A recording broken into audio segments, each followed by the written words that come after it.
వ్రతము ఆచరించడం వలన ఎందరికో అభిష్టాలు సిద్ధించాయి. దీని వలన ధర్మరాజు తాను కోల్పోయిన రాజ్యమంతా తిరిగి పొందగలిగాడు.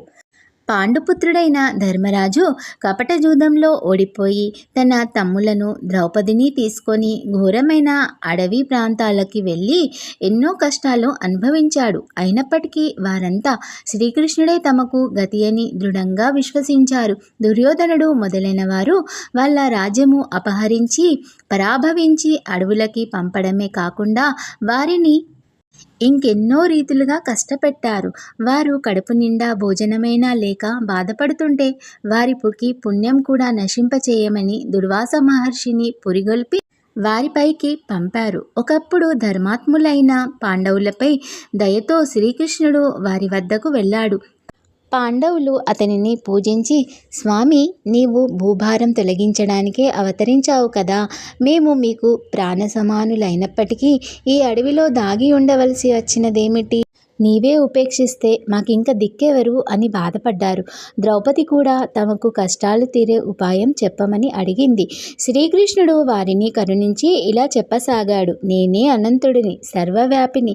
త్రిమూర్తులు, చతుర్దశ భువనాలు ఆకాశం వలె అనంతుడైన నాయందు ఉన్నాయి. అట్టి సర్వాంతర్యామిని నేను. అనంతుడుగా ఉన్న నన్ను గుర్తించి నిష్టగా వ్రతం చేసుకుంటే మీ అభిష్టాలన్నీ నెరవేరుతాయి, మీకు కష్టాలు తొలగుతాయి. ఈ అనంత వ్రతం భాద్రపద శుద్ధ చతుర్దశి నాడు మధ్యాహ్న సమయంలో భక్తితో ఆచరిస్తే మీ రాజ్యం మీకు లభించగలదు. పూర్వం కృతయుగంలో వశిష్ఠ గోత్రానికి చెందిన సుమంతుడు అనే ఋషి ఉండేవాడు. అతనికి సుశీల అనే ఒక కూతురు ఉండేది. ఆమె జన్మించిన కొద్ది కాలానికే అతని భార్య దీక్షాదేవి చనిపోయింది. సుశీల తండ్రి వద్దనే పెరుగుతూ భక్తి శ్రద్ధలతో పూజలు చేస్తూ ఉండేది. సుమంతుడు తన కర్మానుష్ఠానానికి భంగము రాకుండా ఉండేందుకు రెండవ వివాహము చేసుకున్నాడు. కానీ ఆమె గయ్యాలి, ఎప్పుడు భర్తతోనూ సవతి కూతురుతోనూ పోట్లాడుతూ ఉండేది.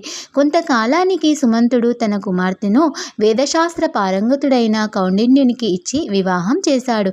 కానీ అతని భార్య పెట్టే బాధలకు ఓర్వలేక కౌండిన్యుడు వేరొక చోట కుటీరంలో కాపురం ఉండదలిచాడు. అయినా కూతురు కాపురానికి వెళ్లే రోజు కూడా తోవలో తినడానికి కించిత్తుకి పేలాపిండి అయినా ఇవ్వడానికి ఆమె అంగీకరించలేదు.